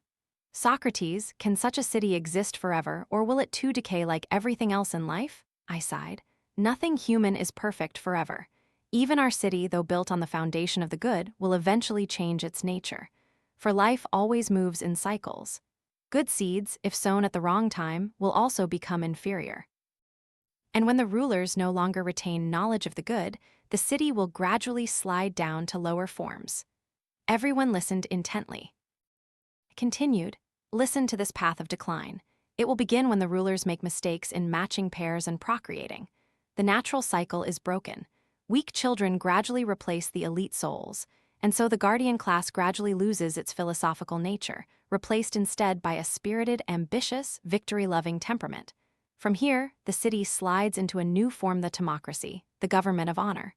Glaucon nodded. You mean where military and achievements reign supreme? I replied, exactly. In that form, the ruler no longer seeks the good but seeks glory on the battlefield. Honor, discipline, military strength become the measure. The city worships brave warriors but has lost its wisdom. Adeimantus interjected, so what is the human soul like in that form? I explained, that soul is dominated by spirit, the part that loves honor. It is still nobler than the greedy, but it has strayed from wisdom. Such a person is more eager for victory than for truth. They maintain moderation for the sake of honor, not for the good. That is the first deviation. I paused for a moment, then continued. But the Timocracy is also not stable. For when honor gives way to greed, the city transforms again. The warrior class begins to accumulate wealth. Whoever is rich has power, the poor are cast aside. So the city changes into an oligarchy, the government of a wealthy few. Glaucon frowned. Meaning power belongs to money? I nodded. Exactly. In that city, only those with property can participate in ruling. The poor, however talented, are excluded. The result is a city divided in two, a small, wealthy side and a large, poor side. Injustice grows ever larger. Adeimantus asked, and the corresponding soul? I replied, that is the greedy person, obsessed with accumulation. He practices moderation, but moderation born of fear of losing wealth, not from love of what is right. His desires are not necessarily licentious, but they revolve only around the fear of wealth and poverty. He no longer knows the light of truth, nor does he possess honor. The desire to accumulate has bound him. I looked at them, then continued, but the oligarchy is also not stable, for when the disparity becomes too great, the poor will revolt. They overthrow the wealthy, demanding that power be shared by all. And so the city transforms into a democracy, the government of the people. Glaucon smiled. Democracy sounds very appealing.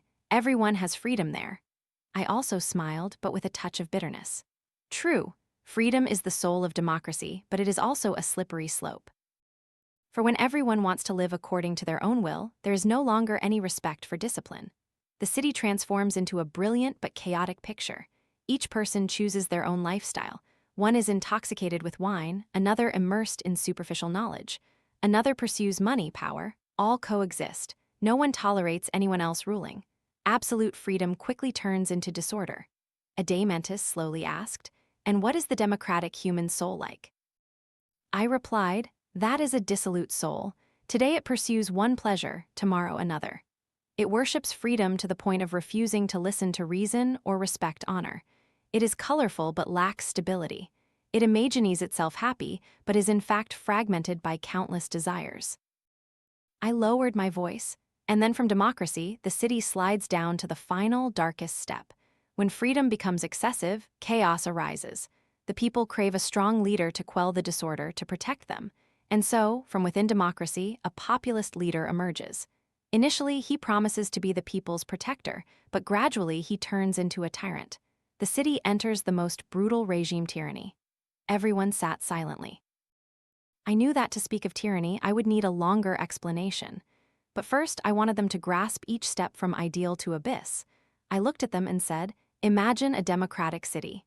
At first, it is strangely beautiful. Everyone is free to live as they wish. One person can choose to study, another to trade, another to pursue pleasure. All are accepted. That city is like a brilliant tapestry of many colors, attractive to anyone who looks at it. The citizens rejoice, for they believe they have achieved the highest happiness, freedom." Glocken smiled. "Sounds like paradise." I nodded. True, for many it is paradise. But look closely, that absolute freedom soon turns into disorder. For when everyone lives according to their own will, no one listens to anyone else, there is no respect for laws, no respect for rulers, even fathers and sons, teachers and students, rich and poor, all demand absolute equality. And from that, the city slides into chaos. Adeimantus interjected, "It sounds like the democratic person no longer knows moderation." I replied, "True. The democratic soul is full of desires but lacks hierarchy. Today it chases music and wine, tomorrow it plunges into politics, the day after it dreams of philosophy, then returns to physical pleasures. It thinks this is freedom, but in reality, it is a slave to all kinds of desires." I continued, "In that chaos, the people begin to be afraid, for excessive freedom makes them insecure. When there are no laws, the strong oppress the weak, the city is in disorder. And at that moment, they crave someone to step forward to quell the chaos, a strong leader to protect them from disorder." Glocken leaned his head. "So from democracy, tyranny is born?" I nodded. "Yes, precisely from within democracy. A populist leader will rise up.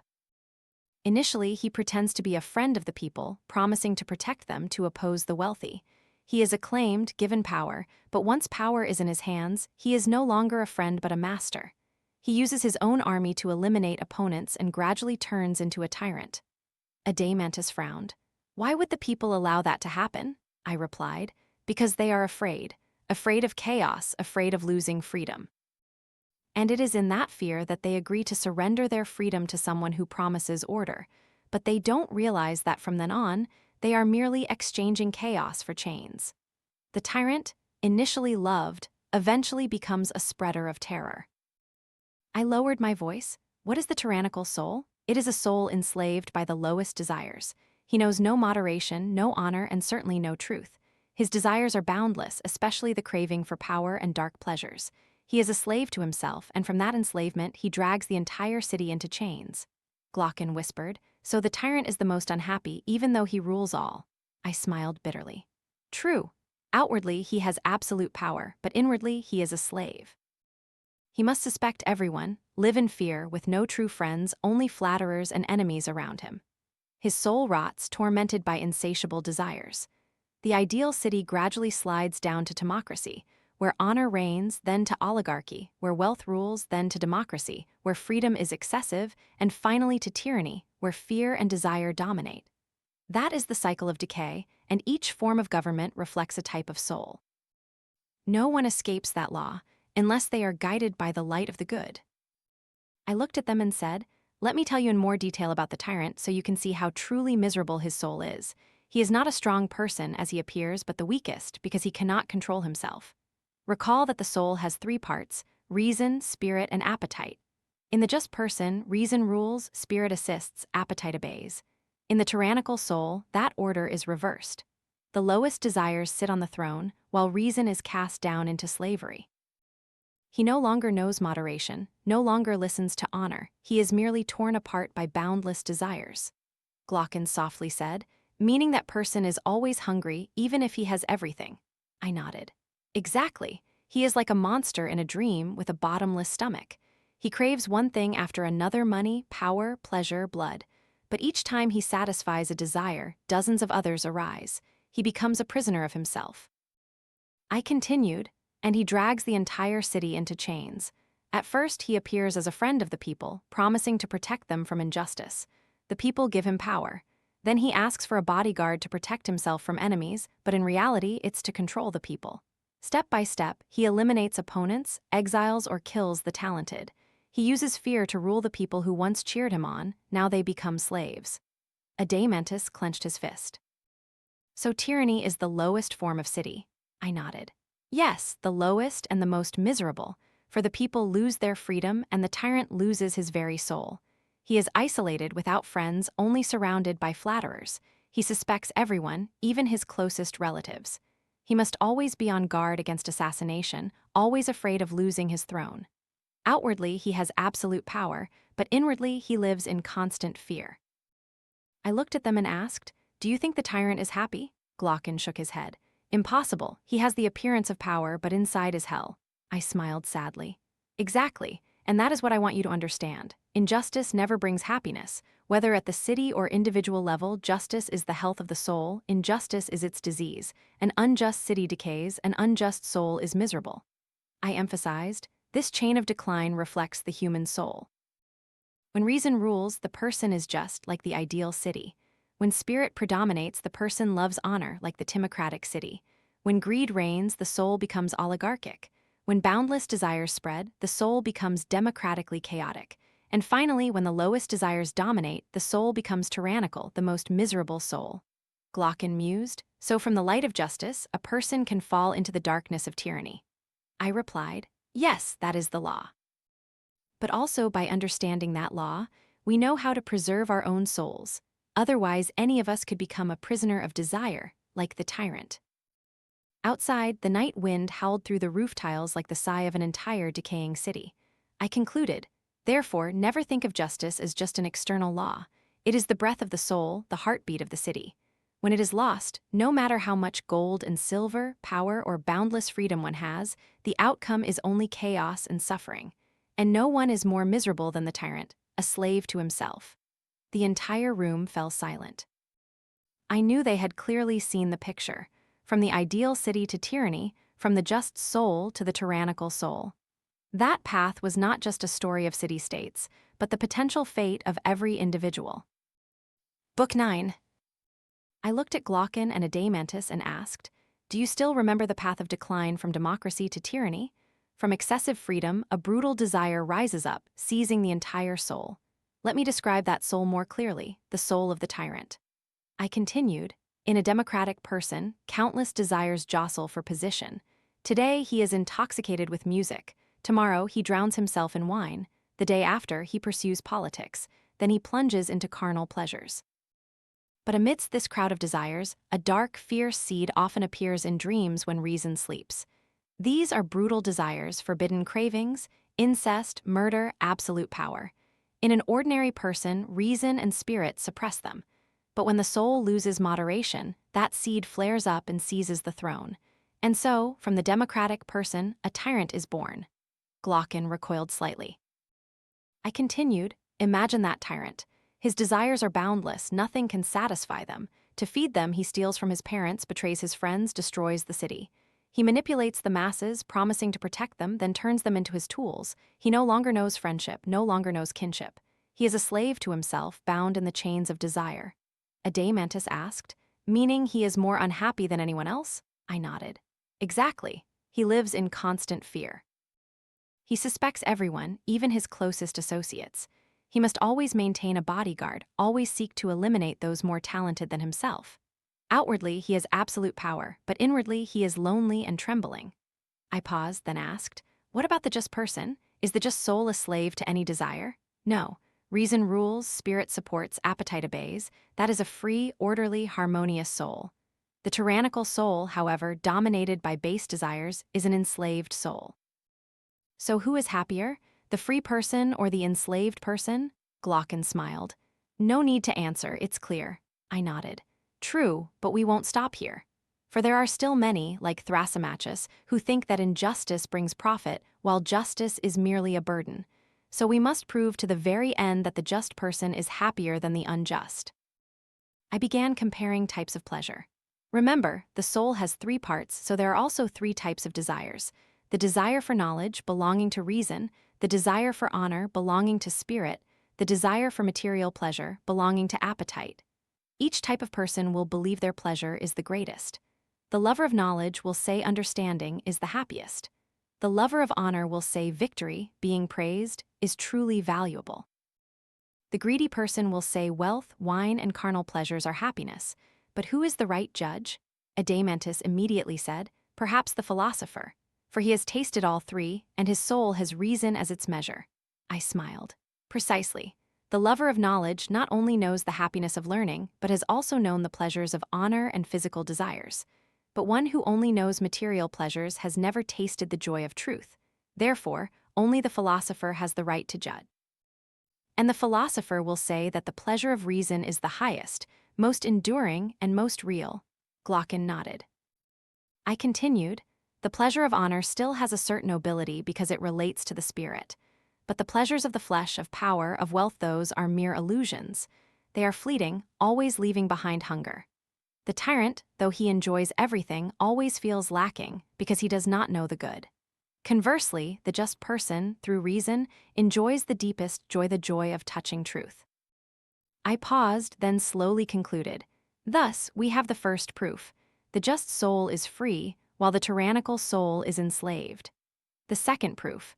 The pleasure of the just person is the highest pleasure, while the pleasure of the tyrant is the lowest. And we will have one more proof to definitively bury the argument that injustice is better than justice. I looked around, then continued. We have 2 proofs, but to persuade at the root, a third proof is needed. And this time, we will look directly at the experience of pleasure and pain. I asked, do you notice that when we are free from hunger, we feel as if we are experiencing immense pleasure? But in reality, that is merely the cessation of suffering. That pleasure is not true joy, but merely an intermediate state, like being unchained. True joy, however, only occurs when the soul is in contact with what is immutable and eternal, independent of hunger or satiety, heat or cold. Glaucon nodded. Yes, it's like being parched then drinking. We think we are happy, but that is just the end of suffering. I smiled. Exactly. Most physical pleasures are merely temporary cures for distress. But knowledge, when the soul turns towards truth, that is true joy. It is not the alleviation of a pain, but the nourishment of the soul's very nature. I continued, so the tyrant who is a slave to desire merely cycles between suffering and what he calls pleasure. He suffers from lack, then finds a little satisfaction, then suffers again. That cycle never ends. The just person, however, because his soul is orderly, his pleasure does not depend on such ups and downs. It is a pure, enduring joy. Adeimantus listened intently. So what are the 3 proofs, Socrates? I replied, first, the just person is free, the unjust is enslaved. Second, the pleasure of reason, the just pleasure, is the highest. Third, the pleasure of the unjust person is merely the illusion of ending suffering, while the pleasure of the just person is real and enduring. These 3 proofs combined are sufficient to affirm that the just person is happier than the unjust, not just a little, but many times over. Glaucon gave a faint laugh. So Thrasymachus was wrong from the beginning. Justice is not a burden but happiness. I nodded. Exactly. And to emphasize that difference, I will offer a number not for absolute precision but to illustrate the magnitude of the disparity. If we compare the happiness of the just person and the suffering of the tyrant, that distance is so great that the just person is 729 times happier. Adeimantus chuckled.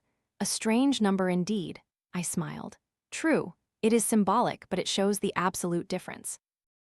The just soul, though it may have no power or wealth, lives hundreds of times happier than the unjust person, even if he has an entire city at his feet, because happiness lies not in wealth, not in power, but in the harmony of the soul.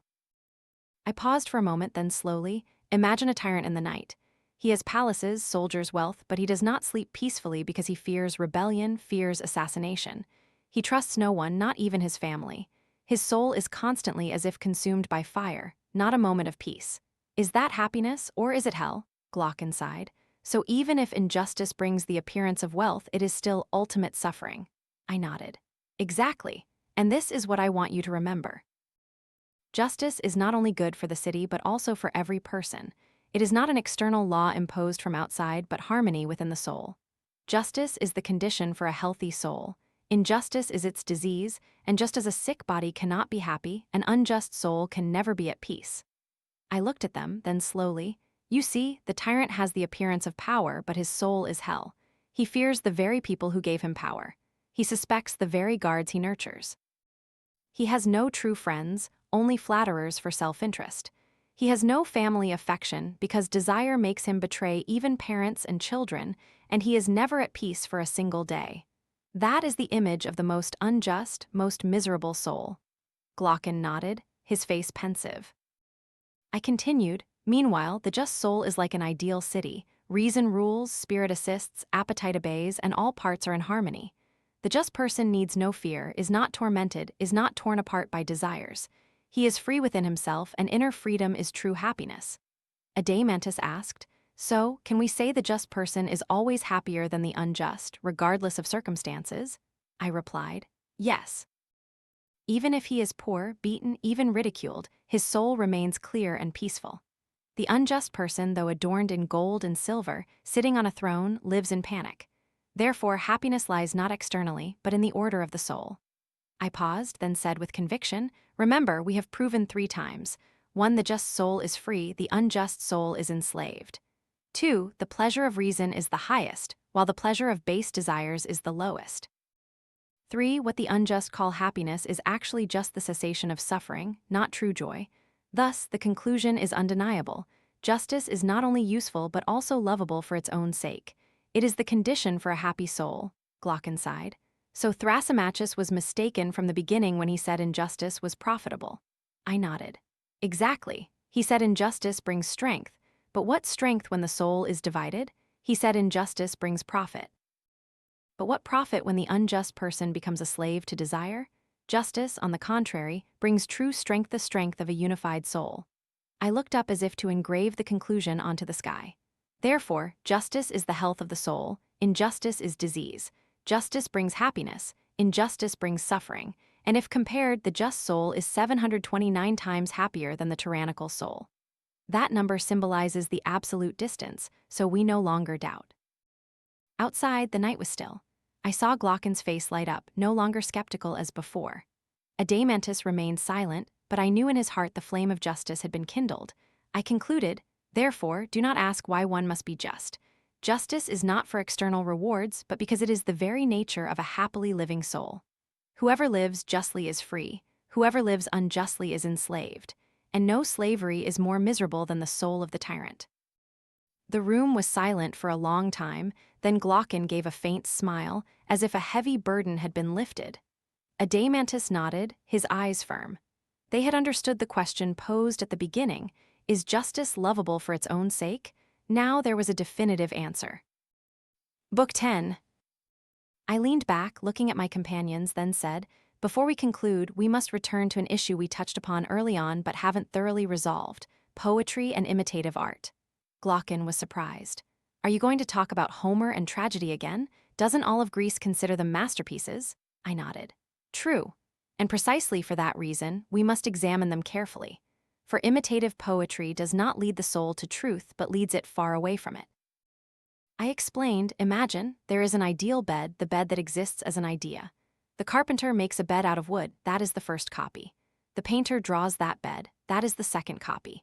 This means art merely copies an object that is already only a copy of an idea. It is 3 times removed from truth. The painter knows nothing about the nature of the bed, only its appearance. Likewise, the poet knows nothing about justice, he merely evokes images and emotions. Adeimantus frowned.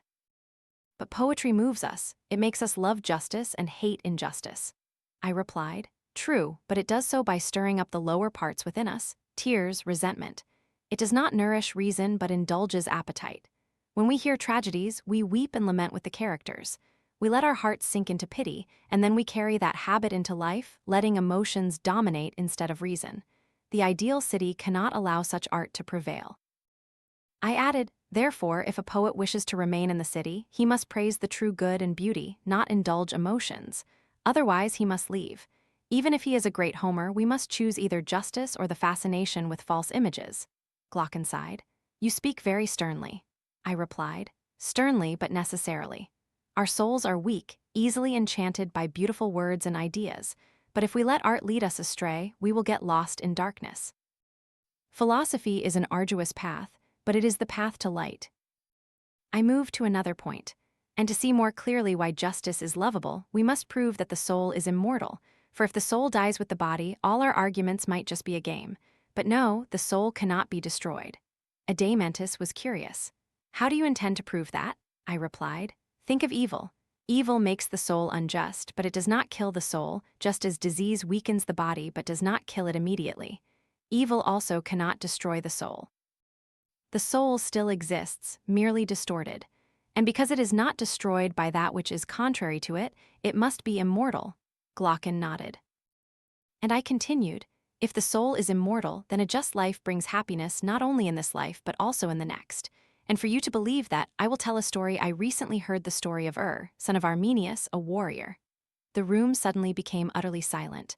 I lowered my voice as if leading them into another world. Fell in battle. 12 days later, when the corpses were collected, his body remained intact. When laid on the funeral pyre, revived.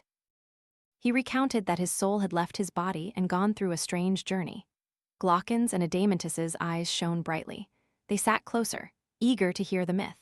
Recounted that after his soul left his body, he traveled with many other souls to a mysterious place. There were 2 openings down into the earth and 2 corresponding openings up to the sky. Souls who had lived a just life ascended to the sky by the right path. Unjust souls were dragged down into the earth on the left to suffer punishment. In the middle were judges who decided the fate of each soul and then showed them which path to take. I looked at them, then continued. Saw souls returning from the sky recounting immense joy, magnificent sights. Souls returning from beneath the earth were full of wounds, recounting 1,000 years of punishment for each evil deed committed. The unjust had to pay for every act, murder, betrayal, greed. The just were rewarded tenfold for every good deed. Glocken was silent. I continued, then came the time for the souls to prepare for reincarnation into a new life. They came to the goddesses of fate, Lachesis, Clotho, Atropos, 3 sisters who controlled the rotation of the universe. The goddess Lachesis gave each soul a lot to draw, but each soul itself chose its own life. Clotho spun the thread of destiny. Atropos fixed that choice forever, unchangeable. Adeimantus leaned in. Meaning fate is not entirely decided by the gods, but chosen by the soul itself. I nodded. Exactly. The gods only offer opportunities. The choice lies with each soul. And this is the terrible part. Many souls, out of foolishness, out of passion, out of greed, chose tragic lives. Recounted that there was a soul who had once been a just person but in a hurry, chose to become a tyrant and would have to pay the price with immeasurable suffering. Conversely, there were souls who had suffered greatly but now, clear-headed, chose a simple, moderate life and would be happy. I continued to relate. The soul of Orpheus, out of hatred for women, chose to become a swan. Ajax, out of resentment, chose to be a lion. Agamemnon, remembering his grudges, chose to be an eagle. Odysseus, after much experience, searched endlessly for a humble life, finally choosing to be an ordinary person unknown to anyone. He said it was the best choice. Glocken whispered, "What a terrifying scene. Even one who was once a hero can choose wrongly." I nodded. True. Therefore, knowledge and philosophy are essential. If one does not train the soul, does not learn to love justice and moderation, then when faced with choice, one will be deceived by desires and illusions. Only a soul prepared by philosophy will choose rightly, will find a just life. I paused, then told the final part. After making their choices, the souls went to the plane of forgetfulness. They drank water from the river Lethe to forget old memories. Souls who drank too much forgot everything. Wise souls drank only a little so they could retain lessons for the next life. Then they fell into a deep sleep. And when they awoke, they entered their new lives. The gods alone told to return to bear witness for humanity. I looked around, my voice now much graver. That is the story brought back, and its meaning is very clear. Justice not only brings happiness in this life, but is also preparation for the next. The just soul, through philosophy, will know how to choose a beautiful destiny, while the unjust soul, however powerful it may seem, will only bring itself suffering, not just once, but through countless lives. I paused for a moment to let story sink into their minds. Then I said, "You see, justice is not just a convention to make the city less chaotic, nor is it a trick for the stronger to rule the weaker. Justice is the very breath of the soul, the preparation for both this life and the next, because the soul is immortal. And the choice of justice or injustice will follow it beyond death, marking its fate through countless lives."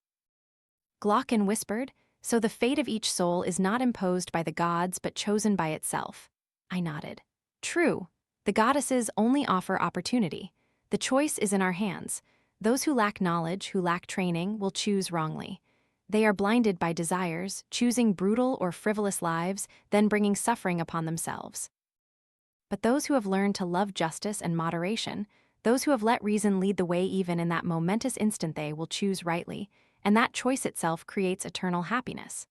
Adeimantus slowly said, "So philosophy is not a useless game, but preparation for the soul so it does not get lost in the decisive moment." I smiled. "Precisely.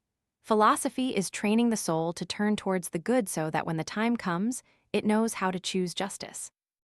Therefore, living justly is not only for the city, but also for one's own soul." I raised my voice. Remember, from the beginning, we sought the answer to the question, is justice lovable for its own sake? Thrasymachus said injustice was profitable, while justice was merely a pretense. We have followed a long journey from the ideal city through each virtue to the human soul, through the entire chain of decay of governments, and now the story of And now, the answer is clear. Justice is the most precious thing. It makes the soul strong, free, and happy. Injustice, though it wears the cloak of glory, is still sickness, shackles, and suffering. I leaned back, exhaling slowly. "The last thing I want to tell you is that we must grasp justice at all costs, live justly in every breath. For not only this life, but also the next, will be shaped by it. No one escapes the fate they have chosen." Outside, the sky had deepened. Stars had appeared. I felt as if the stars were also listening, also revolving around the eternal axis that had described. I concluded with a firm voice, as if sealing the entire dialogue. "Therefore, always choose justice, whether in suffering or in joy, whether in life or in death, for that is the only path for the soul to live happily, immortally, and truly freely." The room fell silent, with only the starlight above as testament to the final words. The dialogue had ended, but its echo would remain forever in the hearts of all who had heard it. Thank you for patiently joining me on this journey through the Republic Asterisk, one of humanity's foundational philosophical works. This book not only builds an ideal city on paper, but also poses acute questions about ourselves. Is our soul living justly, or are we merely slaves to darkness and desires? If, after listening, you find that Plato's ideas have sparked new reflections within you, please leave a comment.